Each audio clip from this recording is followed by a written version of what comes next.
Shalom everybody, back in Yavneel.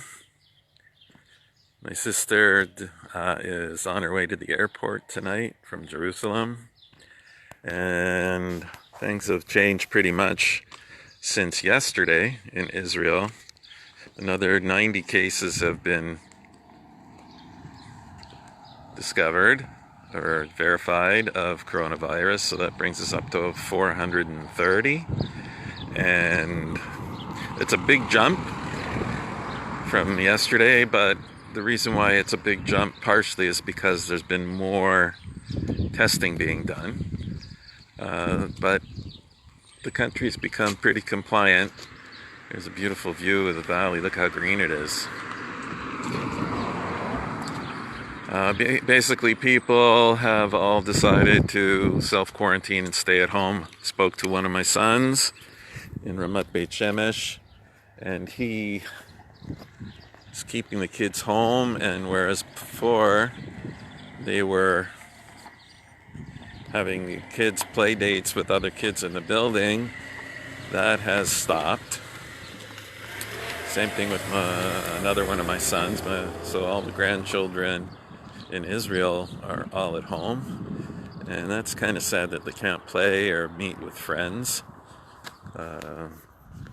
Grandchildren in Detroit actually are on taking classes today. They're all on remote learning via the Zoom app. My class today at seminary was canceled, so I didn't get a chance to teach on Zoom. I'm thinking of teaching a Zoom class anyway, so if anybody out there interested in learning some Torah, I may start that up. I have to get my Galilee Green newsletter out today, but I'm up in quarantine and but out taking a walk. Thank God up here in the Galilee it's pretty open and not too busy. So I think in the middle of the street here, walking down, I don't think I'm going to pick up any virus. This is not what they mean by going out in public. It's pretty quiet here. Very few people on the streets. Obviously, we've seen a few cars. People still are going to grocery stores, but people are limiting doing that. Today, the government announced that they're seriously considering, and actually one of the ministers says it's inevitable, there'll be a total shutdown shortly, and indicating that the Home Front Command would take care of distributing essential needs to the population instead of people going out to stores. I'm not sure exactly how that's going to work, but that's what they're talking about. So the question is how to relate to this. What's it mean? And in Torah, Judaism, we have a concept called Mida Keneged Mida, right? The Almighty is always talking to us. And just like a parent would talk to a child, in our generation, we're not prophets.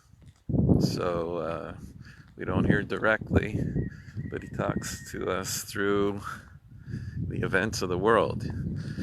At the personal level, he speaks to us personally, and at the national level, he speaks to us nationally, and right now we're being spoken to at the global level, so this is a message for all humanity.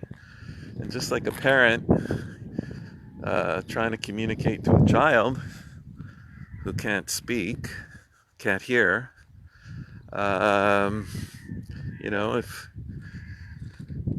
if a little child is putting his finger in an electric socket and going to be into trouble, you want to communicate to that child. If he can't use words, you're going to slap his hand or her hand. You're going to, give them because you want them to understand they're doing something wrong with their hand. You're not going to tap them on the bottom because they might not understand what was going wrong. So Almighty communicates to us in the same way, that if we're misusing something or doing something wrong, that's the thing that gets affected. So something for you to all to think about while we're all going through this.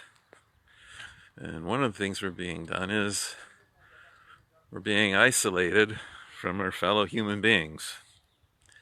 So, something to think about. Does that mean we're mistreating our fellow human beings? And it's being taken away from us temporarily. What's very crazy about this whole thing is, as I've been thinking about that, is we have as we're being isolated, we have an unprecedented availability of social media. Look, I'm talking to you. There's 17 people online. Hi Shmuel, Samuel, Santiago in Arkansas. Hi everybody. Who else is there? Put a comment down there. Type in a comment. I'll see hello. It's hard to see because it's bright here. Who's there? I can see a few pictures. Just show you. Here I am in the street. So as I was saying, it's kind of interesting that at the point where we're being separated from our fellow human beings, we have unprecedented ability to connect with our fellow human beings.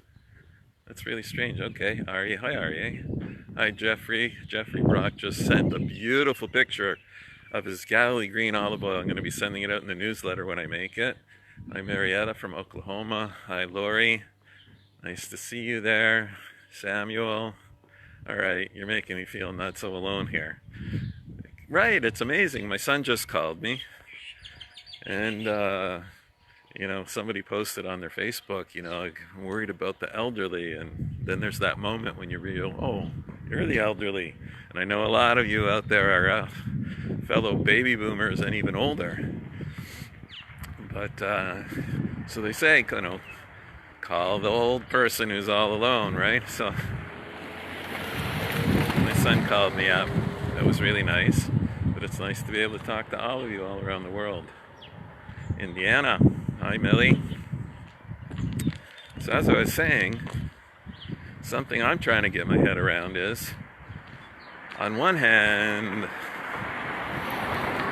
this is called the kasha, difficulty. On one hand, the Almighty is separating us out from interacting with human beings. On the other hand, He's made it possible for us to interact with human beings all over the world at the same time. So what is that all about? I'm trying to work that through. If anybody has any thoughts, please share them with me. But somehow we've been mistreating each other. That's definitely the case. And not focusing on what priorities are. One thing is, I was thinking about the first thing that got shut down in our country and also all around the world. I know in America too. President Trump did it as well. What they call bilui. Bilui in Hebrew is entertainment. Meaning all the concerts and the bars and the restaurants.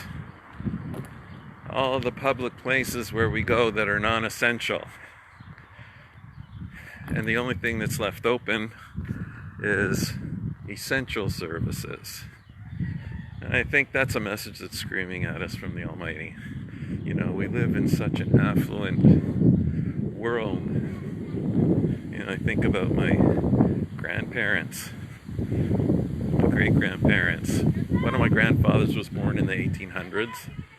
And when he was a teenager, he was a young man before World War I. He grew up in a village in Poland. No cars, no electricity. I never had the chance to ask him about it. It's not so very long ago. Today, it's amazing. All of the things that we live with that we feel are so important didn't exist 100 years ago. So, here's a beautiful view of the valley. Anybody wants to take a look? So I think one of the things that we're being asked to do during this time of being separated out and being distracted is really, what are the essentials in life? What's essential in my life and what's not essential in my life? Certainly one of the things that's essential in your life is having the best olive oil possible from the land of Israel That's certainly an essential. I don't know so much if it's the olive oil exactly, but I encourage you to keep ordering it. We're going to be shipping it out. But certainly for a lot of you, shalom. Yeah, another baby boomer from Montreal. Hi, Marietta, Patricia. It's pretty apparent since I started up this business, Galilee Green, that for so many of you, what's essential is your relationship with the land of Israel and the people of Israel and the God of Israel. That's a priority in a lot of your lives, and that's why you're connected with us. Look at how beautiful that is. The sun's just about to go down here in Yavneel, in Israel. Hi, Wanda. Austin, Texas.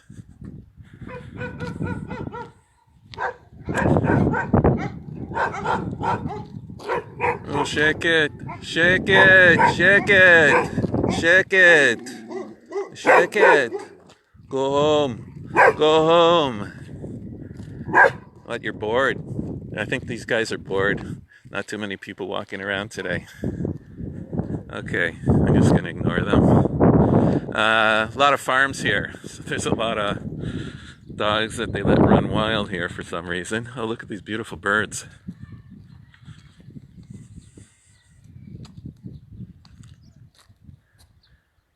We're getting some migratory birds coming through.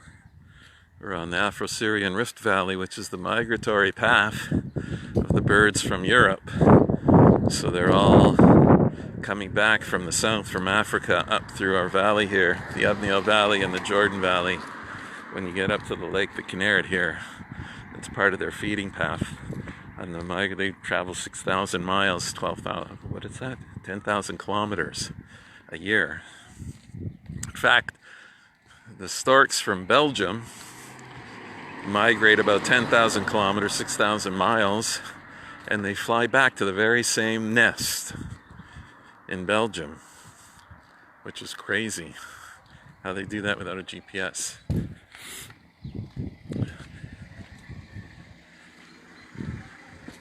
So anyways, yeah, we have to decide what's essential in our life, what's not essential, what are our priorities. So, yeah. So, if you want to share with me what your priorities are, what's important, what's necessary, what's not necessary.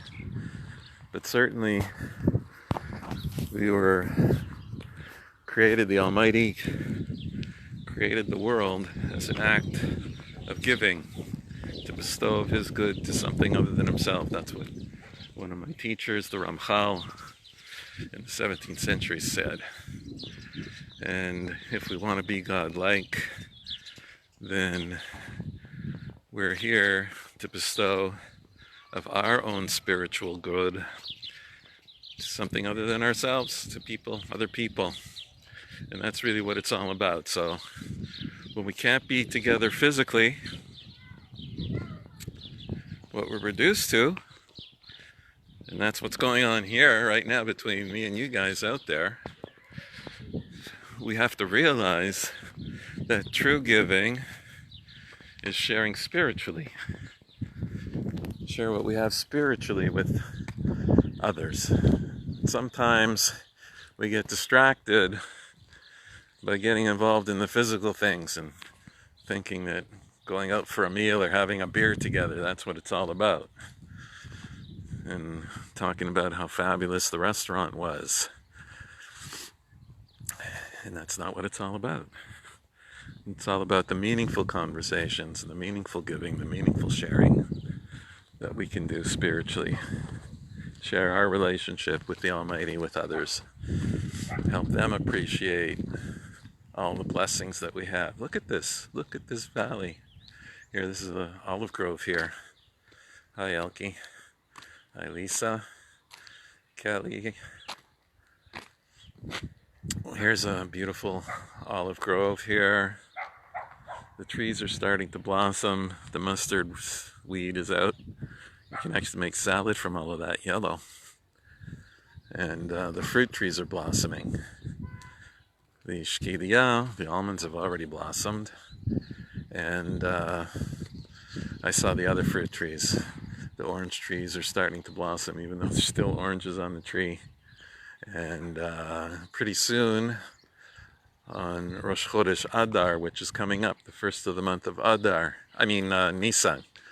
Nisan is the month of the Passover. We're finishing up Adar right now, which is the month of Purim. When we get to the first of the month of Nisan, we'll be making a special blessing on the fruit trees, the blossoms on the fruit trees, which we do every year here. And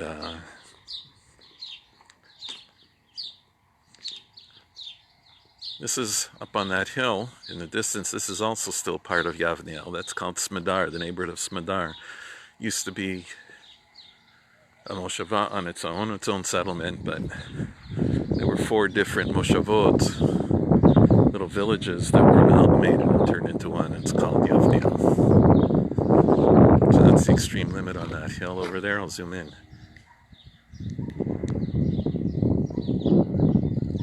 So if anybody's interested in me starting up some Torah classes and do them online, I'm thinking of doing it because I have to do it for my seminary students. I'm going to be doing that anyway, something to get used to, something I've been thinking of doing. Let me know if you're interested in learning regularly. It's not directly related to the olive oil, but I'm happy to do that. Actually, that was I did for 21 years, basically. I was teaching Torah to my fellow Jews who had little or no background. I know many of you are interested in learning more about the Jewish perspective on what the Torah says. And as an Orthodox rabbi, that's what I've been trained to do. Oh, here's a beautiful, you can see the mountain in Jordan. That mountain in the light is Jordan. We live in a very interesting place. We're one of the only places in the world where we are a 2-hour drive from 4 capital cities of 4 different countries. No place in the world other than this. Up here in this little particular part of the Galilee. Right now, if we go off in this direction, see, that's Tiberias, upper Tiberias, behind the olive tree there. But if we keep going in that direction, you'll end up in Damascus. It's about a 2-hour drive. In Syria, if we go this way straight north, about in that direction, for a 2-hour drive, you'll end up in Beirut, Lebanon. And if we go in this direction, 2-hour drive, which I do virtually every week, you'll end up in Jerusalem. And if you don't consider Jerusalem the capital of Israel, we haven't convinced the whole people in the world to believe that. If you go in this direction for 2 hours, you end up in Tel Aviv. And there's one more. I showed you that mountain in Jordan. If we drive 2 hours in that direction, you'll end up in Amman, the capital of Jordan. So it's kind of unique to be up here in this part of the Galilee. Any more comments down there? Hi, Cheryl Smith. Thanks for watching. Everybody, thanks for clicking all the hearts and the likes and sharing. One thing I'd like you all to do, if you could, I mentioned Jeffrey Brock. He posted this stunning, he's a photographer though, he posted a stunning picture of his Galilee green olive oil and with some fresh bread, dipping into the olive oil, which is yummy, delicious. I'm gonna share that photo that he and his wife were enjoying in this week's newsletter. Hopefully I'll get it out today or tomorrow. Oh, here we go. Here's the direction of Amman, Jordan. And another olive orchard down there.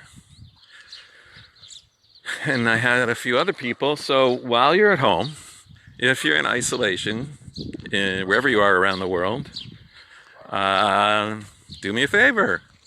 Make a recipe.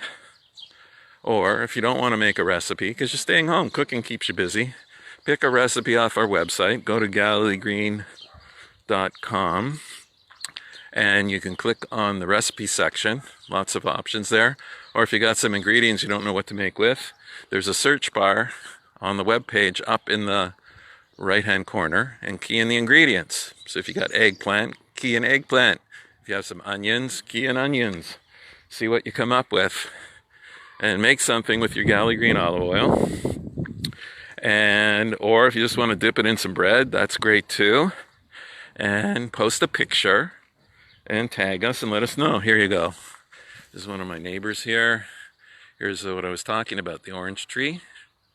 And you see the oranges are still on from last season. Here's a clementina, tangerine. And you can see the white blossoms are already coming out. So in a few more days, we'll make a blessing on these blossoms to show Kadosh Baruch Hu, God the Almighty, how much we appreciate Him. So here's a tangerine, another tangerine. You can see they got the beautiful white blossoms that smell great. And here is a lemon tree, very pretty. And the lemon flower is sweet. Lemons are a little bit sour, right? They got beautiful big flowers and they smell even nicer, the lemons.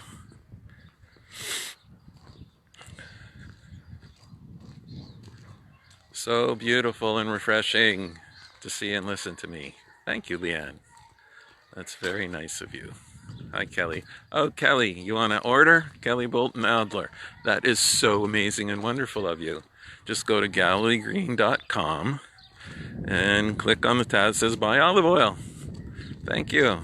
It's so special of you. Yeah, see these greens? We can pick them and we can turn them into the leaves and use them for salad. And here on this olive tree here, they can see the buds coming out. See that? That's going to be the olives for next season. The olive trees blossom a little bit later than the citrus do and the other fruit trees.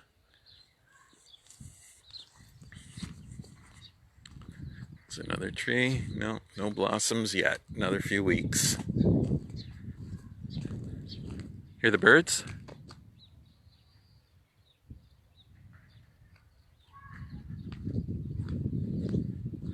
A lot of birds out enjoying the weather as much as I had. It's been raining. It rained a lot again.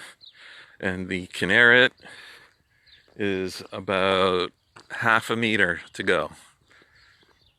Just a couple feet to go before it's full. The dam needs to be opened. My guess is they'll be opening up the dam in the next week or two to make sure it doesn't overflow the banks. But there's more rain scheduled for the later on in the week, which is, it's been very unusual. So on one hand, we're having these plagues. On the other hand, we're having this amazing blessing. This is a neighbor of mine. He's got some Zimmers. We have Zimmers, and we have short-term vacation rental. That's basically all stopped. A lot of our business comes from visiting tourists from around the country. I mean, from outside of the country. So all the queries, everything's stopped. All people can think about is Corona and how to deal with it. And so half the business is stopped because of that. So I appreciate it, Kelly Bolton Adler, for ordering some olive oil. Help make up the difference. Here's some beautiful spring flowers. Hi, Carol McRae from Texas. Right, spring flowers are blossoming. Shalom. Here's a beautiful bird. You know, if anybody are bird watchers, This is one of the bird watching capitals of the world, especially when you get up north a little bit into the Hula Valley, where all the migrating birds stop. You see all kinds of birds. I mean, we have the native birds, but then we have all of the ones that just passing through. And it changes all in spring and in fall. We see them going both ways.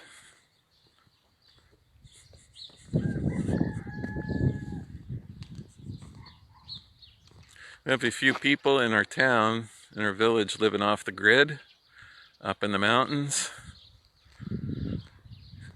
That little rooster that we heard is coming from an off-the-grid family.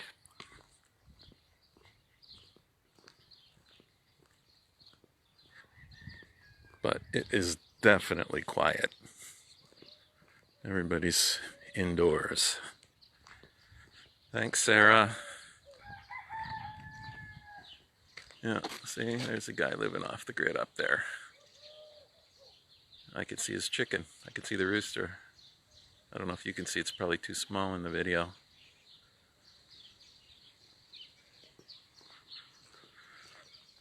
Here's another place with short-term rental where this is vacation town up here in the Galilee, is where Israelis come to vacation. And there are many people that have short-term vacation rentals. Behind this sort of boat-looking thing is an above-ground swimming pool. And they have about 4 units in there. See, it says B&B Zimmer. It's my friend Peretz Atia. There's another place, Abigail. Abigail has about 8 units that they rent out for short-term rentals. Here you can see it's all empty, nobody here.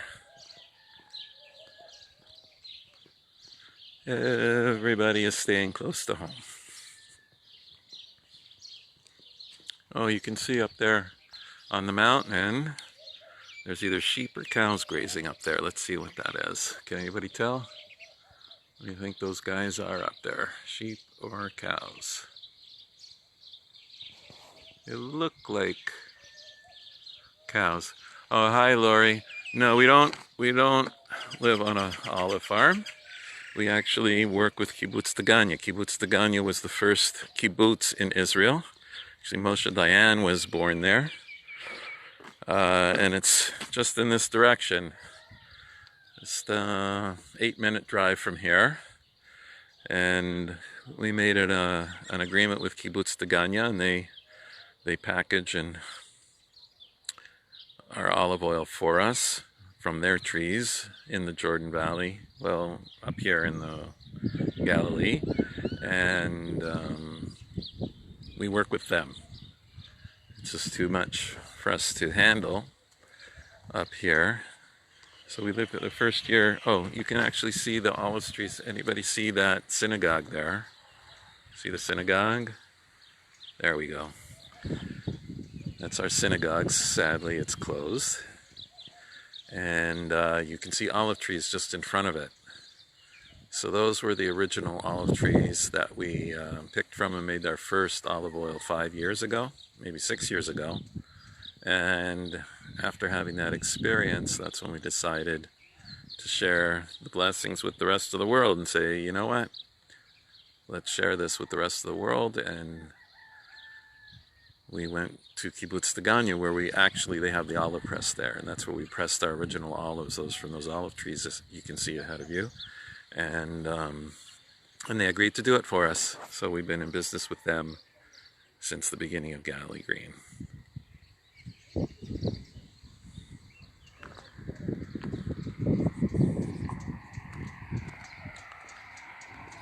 Any other questions down there?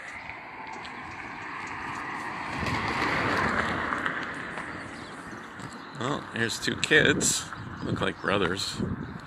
But like I said, people are being very careful about having their kids playing with each other, because the kids are basically asymptomatic in most of the cases, but they can be carriers. Shalom. מה נשמע?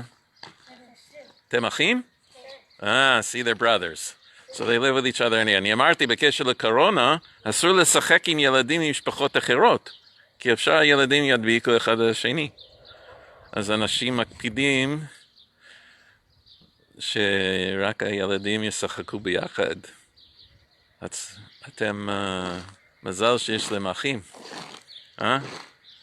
אוקיי, תגיד שלום. כל העולם מסתכלים עכשיו. I'm telling them the whole world is watching. כל העולם. יש לי מטקסס, מארצות הברית, מאירופה. כן, הם רואים אותך.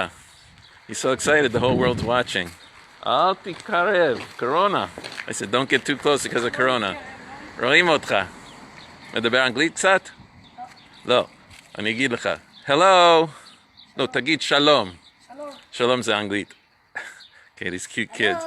Hello. Now he's learning English. This is the first English words he's learning. אז לא לומדים? לומדים בבית? They're not learning at all. בבית. Right, so they're not learning at home, but you should. למה לא לימוד? קצת, תפתח חומש. Okay, so what they're doing at home, there's a mitzvah to learn the weekly portion. You read it twice in Hebrew and once in Aramaic. They're doing that at home, and they're praying at home because they can't go to synagogue and they can't go to school.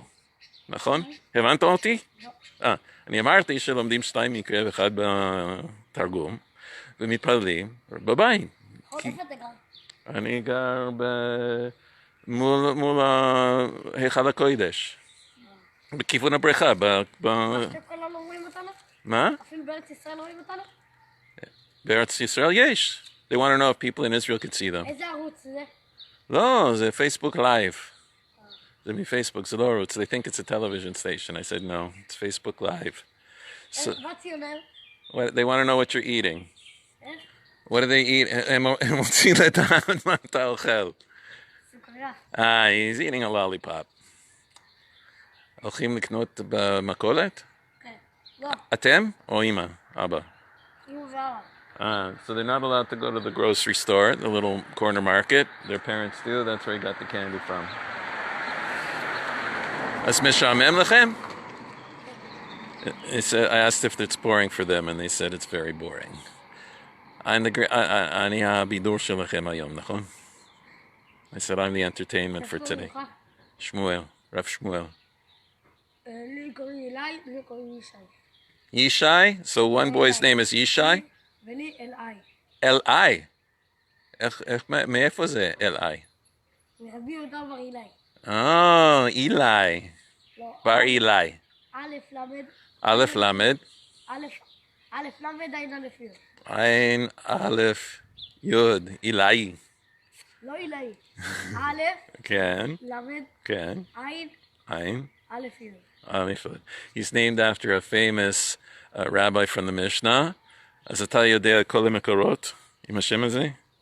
בגמרא? כמה פעמים מוזכר השם הזה? I asked him how many times it's mentioned in the Talmud.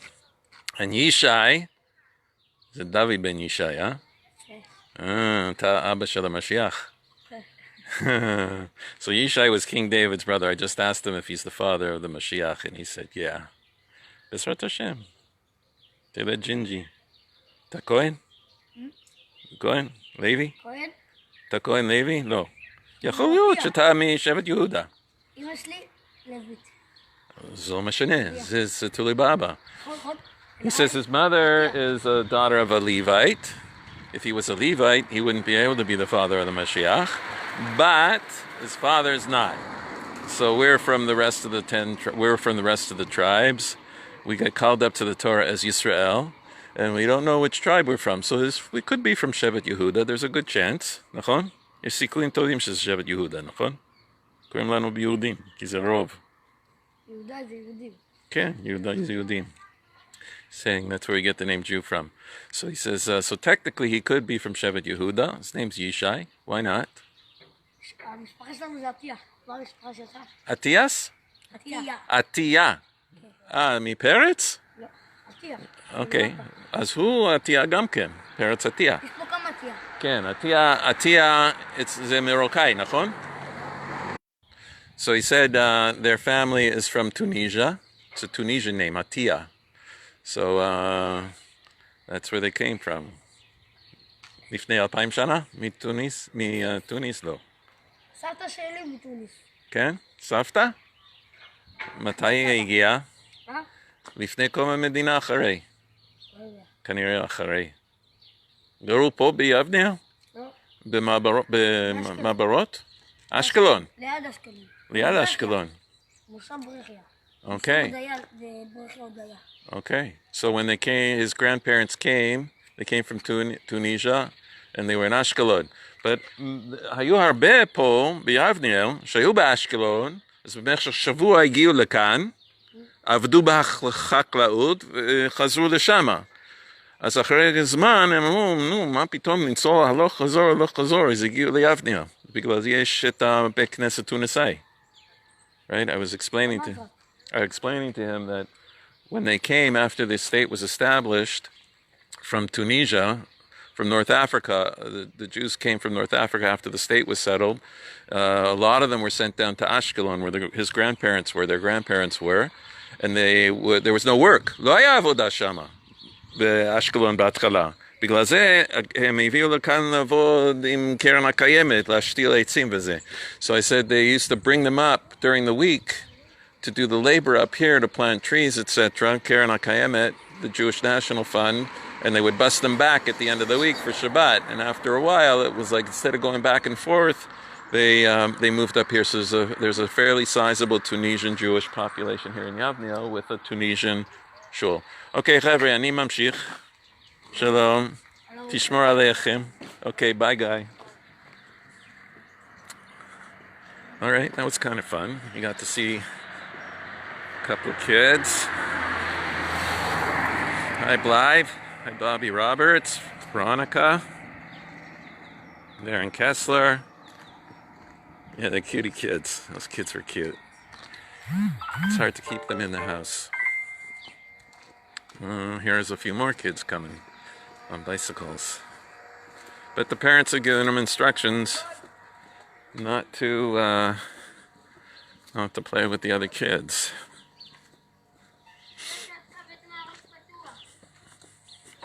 This is an interesting village because it's very mixed.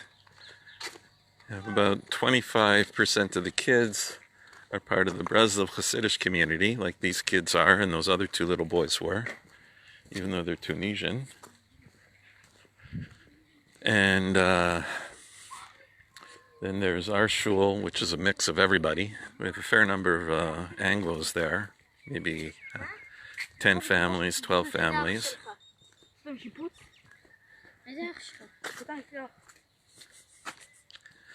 And then there... he wanted me to take his picture too. אתם החיים? לכל העולם. He wants to know who am I showing it to. זה שידור חי לכל העולם. שידור חי. איך לכל העולם? ככה זה, דרך הלוויינים. He wants to know how's the whole world watching. מה עכשיו כל העולם רואה את זה? כן. They don't believe me that everybody... יש מטקסס, יש מאינדיאנה, כל מדינות ארצות הברית, אירופה. Anybody here not from America? ירושלים רואים את זה? ירושלים? לא ראיתי בינתיים. כולם בארץ... He wants to know anybody in ירושלים. אל תתקרב, קורונה. לא, הנה. Look. אתה רואה? יש אנשים למעלה, מסתכלים. They don't believe me. מי מסתכל? והם כותבים. זה לקוחות שלי. למה? במה אתה עובד? משווק שמן זית. לתפוצות העולם. יש מישהו שחולה קורונה בעובדים שלך? No. They want to know what I do. Why is the whole world watching? I said, because I send olive oil around the world and everybody wants to watch. Bye. מפורסמים אתם. Okay, they're famous. אחים אתם? אוי. צריכים לשחק רק עם המשפחה. לא להד... Okay, bye.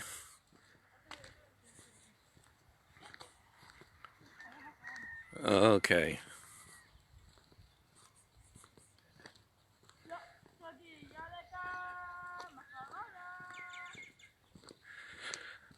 All right. So it's been a lot of fun spending time with you all. Again, please remember, take some photos, make some recipes, post some photos, share them, encourage your friends to connect with us, and and if anybody wants to learn, I'm thinking of doing that. Learn some texts, and let me know if you're interested in that. And I'll sign out for now. And I got to go work on the newsletter. If you're not already signed up for the newsletter, post your email address in the comments or direct message me, and I will add you to the list so that you'll get our weekly updates from Israel with pictures, videos, recipes, all that good stuff. All right. Shalom, shalom. Thanks for watching, everybody. Love you all. And stay safe. Take instructions from the government authorities seriously. Listen to them. My degree is in mathematics and computer science. And even though all the numbers seem low and it seems like it's overreacting, trust me, it's not. When the numbers are doubling every day, a few hundred within 3 months becomes millions. And this is a very madbik. It's very infectious. Instead of with the flu infecting maybe 1 or 2 people in a day, you can infect 10 or 20 people in a day. And that means the numbers could multiply extremely quickly. Most people's brains think arithmetically. If you have a degree in math, you can appreciate that even though it's only 400 in Israel, or it's whatever thousands it is in America, within 60 days, for sure 90 days, it is millions. Millions, trust me. So stay safe, especially if you're older. If you're older, you want to isolate yourself from kids like that because they can be infectious without showing any symptoms. So it's the older people who are at risk. I know it's hard not to want to kiss and hug your grandchildren. It's very hard for me. Speak to them on the phone, do FaceTime, Google Hangouts, whatever you got, WhatsApp, but avoid interacting with the little kids as hard as it's going to be. Trust me, and we'll all be better for it. So, my blessing for all of us, we stay safe, stay healthy, and shalom, shalom.